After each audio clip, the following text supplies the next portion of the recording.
নমস্কার, আমি অনামিকা ঘোষ। আমি বিয়ে করেছি, আর এটা আজকাল নয়, এটা 7-8 দিন হয়ে গেল। এবং বিয়ের পরে পরেই আমার যেখানে যেখানে জানানোর জায়গা মতো আমি কম বেশি সব জায়গায় জানিয়েছি। কিন্তু কিছু টিএমসির আইটি সেল আছে যারা নিরন্তর প্রচেষ্টা চালিয়ে যাচ্ছে, তো তাদেরকেই আমি বলতে চাইছি, আমি বিয়ের পর এমন না যে আমি লুকিয়ে ছুড়িয়ে বিয়ে করেছি। আমি বিয়ে করেছি এবং বিয়ের পর আমি যেখানে যেখানে জায়গা মতো কম বেশি সকলকে জানিয়েছি।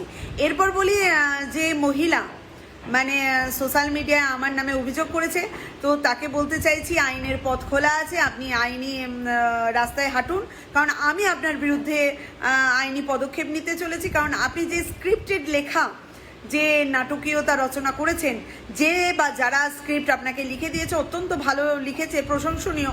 আপনি যেটা ভিডিও বার্তা দিলেন সেটা সেই স্ক্রিপ্টটা সামনে রেখেই বলছিলেন যে বিশেষণগুলো আপনি যোগ করছিলেন, আপনার খানিকটা দেখতে বা পড়তে অসুবিধা হচ্ছিল। তো ঠিক আছে, আপনার বিরুদ্ধে আমি আইনত স্টেপ নিচ্ছি এবং আপনিও আপনার মতো আইনত স্টেপ নিন যে অভিযোগ আপনি করছেন। তো এটাই আশা রাখবো। তো এর সাথে সাথে আমি সাংবাদিক বন্ধুদেরকে এটাও জানাতে চাই যে সব কিছুতে রাজনীতি খুঁজবেন না। কারোর অভিযোগের ভিত্তিতে এইরকমভাবে সংবাদ পরিবেশন সত্যি আপনারাই পারেন। আর এটাই বলার। আর দেশ ও দশের জন্য বহু খবর থাকে যেগুলো মানুষের বেশি উপকারে লাগবে, সেই খবরগুলো পরিবেশন করুন। সকলের পাশে আছি, সাথে আছি। এবং জয় হিন্দ, বন্দে মাতরম, ভারত মাতা কি জয়। দেখলেন তো ভিডিওটি। ইনি হলেন বিজেপি নেত্রী অনামিকা ঘোষ। 2026 সালে বিধানসভা ভোটে মুর্শিদাবাদের ভরতপুর বিধানসভা কেন্দ্র থেকে বিজেপির টিকিটে লড়াই করেছিলেন। ভোটে ওই কেন্দ্রে কংগ্রেসও প্রার্থী দেয়, আর সেই কংগ্রেস প্রার্থীর এজেন্ট হয়েছিলেন উদ্দীপন দাস নামে এক ব্যক্তি। সম্প্রতি এক মহিলা সোশ্যাল মিডিয়ায় একটি ভিডিওতে নিজের নাম পূর্ণিমা দাস বলে জানান এবং নিজেকে উদ্দীপন দাসের স্ত্রী বলে দাবি করেন। ভিডিওতে পূর্ণিমা দাবি করেন তার স্বামী উদ্দীপন বিধানসভা নির্বাচনে কংগ্রেস প্রার্থী আজহারউদ্দিন মোহাম্মদ ওরফে সিজারের রাজনৈতিক এজেন্ট ছিলেন। নির্বাচনের সময় বিজেপি প্রার্থী অনামিকা ঘোষের সঙ্গে কোনোভাবে তার স্বামীর সম্পর্ক তৈরি হয়, আর তিনি এই নিয়ে প্রতিবাদ করলে তার স্বামী তাকে মারধর করেন এবং বাড়ি থেকে বের করে দেন। তারপর থেকে তিনি নিজের 2 সন্তানকে নিয়ে বাবার বাড়িতে রয়েছেন, বাপের বাড়িতে রয়েছেন। সম্প্রতি অনামিকা ও উদ্দীপন বিয়ে করেছেন বলেও ভিডিওতে দাবি করেন পূর্ণিমা। ভিডিওটি ভাইরাল হয় সোশ্যাল মিডিয়ায়। যদিও ভিডিওটিতে পূর্ণিমা যে বক্তব্য রেখেছেন তার সত্যতা ও সেই ভিডিওর সত্যতা যাচাই করেনি আজ তাক বাংলা। চলুন পূর্ণিমা দাসের সেই ভিডিওটি এবার দেখে নেওয়া যাক। কি বলছেন পূর্ণিমা দাস, যিনি অভিযোগকারিনী, শুনুন তার বক্তব্য। নমস্কার। মাননীয় মানবিক জনদরদি আমাদের মুখ্যমন্ত্রী শ্রী শুভেন্দু অধিকারী মহোদয় ও আমাদের রাজ্যের সভাপতি শ্রী শ্রমিক ভট্টাচার্য মহোদয়কে আমার একটি ছোট্ট আবেদন। আমার নাম পূর্ণিমা দাস।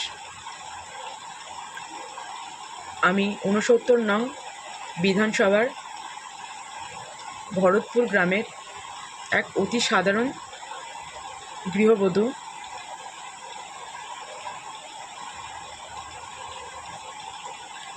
আমার স্বামীর নাম উদ্দীপন দাস।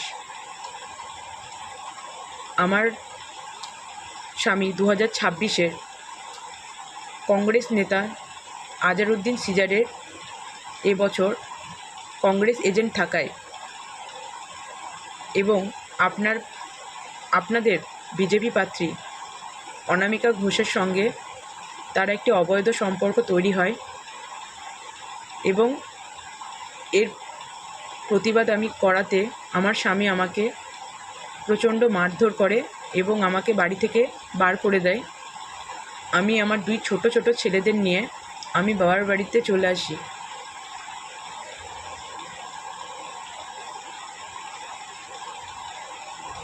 বাবার বাড়িতে চলে আসার তারপর হঠাৎ একদিন জানতে পারি 27শে জুলাই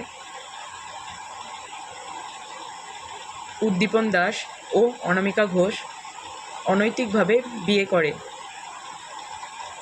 এবং আমি এই সুবিচারের আশায় সব জায়গায় কড়া নেড়েছি। কোনো সুবিচারে না পাওয়ায়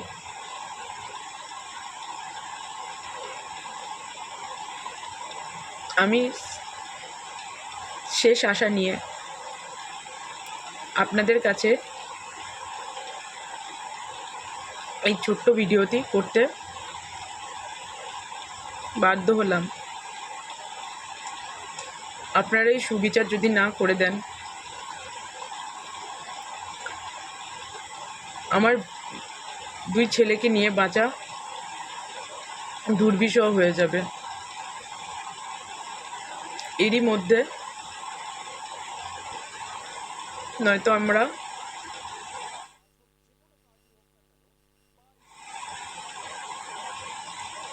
পথ থাকবে না। এই অভাগিনী পূর্ণিমা। শুনলেন পূর্ণিমা দাসের বক্তব্য। পরবর্তীতে সোশ্যাল মিডিয়ায় ভিডিও বার্তায় নিজের বক্তব্য তুলে ধরেন বিজেপি নেত্রী অনামিকা ঘোষ। সেই ভিডিওটিও ভাইরাল হয়েছে। অনামিকার সেই ভিডিওটি আপনাদের আমরা প্রতিবেদনের প্রথমেই দেখিয়েছি, যদিও সেই ভিডিওর সত্যতা আজ তাক বাংলা যাচাই করেনি। স্থানীয় সূত্রে খবর, ভরতপুর থানার মাঝিপাড়া এলাকার বাসিন্দা উদ্দীপন দাসের সঙ্গে কান্দি পুরসভার অন্তর্গত কালীবাড়ি রোড এলাকার বাসিন্দা পূর্ণিমা দাসের বিয়ে হয়। তাদের 2 সন্তানও রয়েছে। এই অবস্থায় উদ্দীপন দাস বিবাহ বিচ্ছেদ না করেই অনামিকা ঘোষকে বিয়ে করেন বলে দাবি পূর্ণিমা দাসের। এই বিষয়ে তিনি ইতিমধ্যেই থানায় অভিযোগ দায়ের করেছেন বলে জানান পূর্ণিমা দেবী। অভিযোগকারী পূর্ণিমা দাস কি বলছেন আসুন আর একবার শোনাই। 22 মে আমাকে হঠাৎ বলা হয়, মানে একটা মিথ্যা, মানে ভয় দেখানো হয় যে তোকে আমি ডিভোর্স দিয়ে দেবো।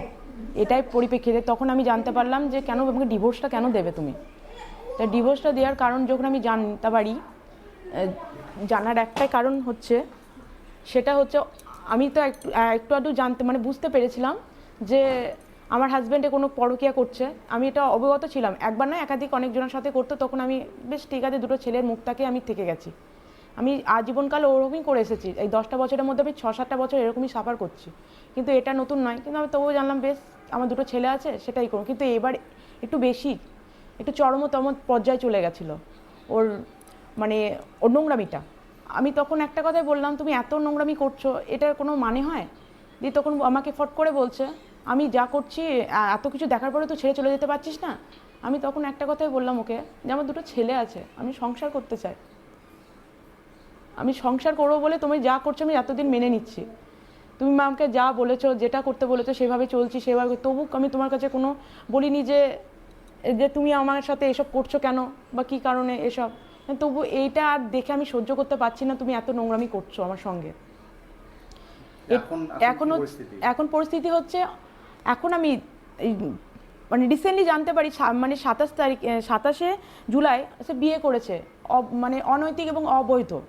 যেটা এখনো পর্যন্ত ওরা কীভাবে কিসের জন্য করেছে আমি সেটা জানি না। কিন্তু আমি একটা কথা বলতে, আমার দিক থেকে, যে আমার এখনো পর্যন্ত ডিভোর্স হয়নি, আমার এখনও ডিভোর্স হয়নি এবং আমি তার দেখুন লিগাল ওয়াইফ হয়েও আছি উদ্দীপন দাসের। কিন্তু তারা কী পরিপ্রেক্ষিতে এই কথাটা বলছে আমি সেটা বুঝে উঠতে পারছি না।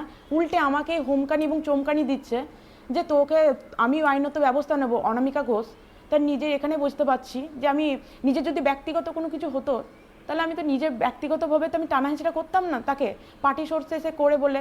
তা আমি তার একটা পার্টির নাম বদনাম কেন বা করব। থানায় অভিযোগ করেছি, একটা নয় 2টো কেস করা হয়েছে। একটা 498-এর কেস করেছি, আর একটা আমার ডিভি ডোমেস্টিক ভায়োলেন্সে। আমি দেখুন সংসার করব বলেই আমি সেটা করেছিলাম, কিন্তু এখন আর মনে হচ্ছে না এটা সংসার করা যেতে পারে। আপনাদের মতামত জানাতে ভুলবেন না। দেখতে থাকুন আজ তাক বাংলা, সাবস্ক্রাইব করুন আমাদের ইউটিউব চ্যানেলটি।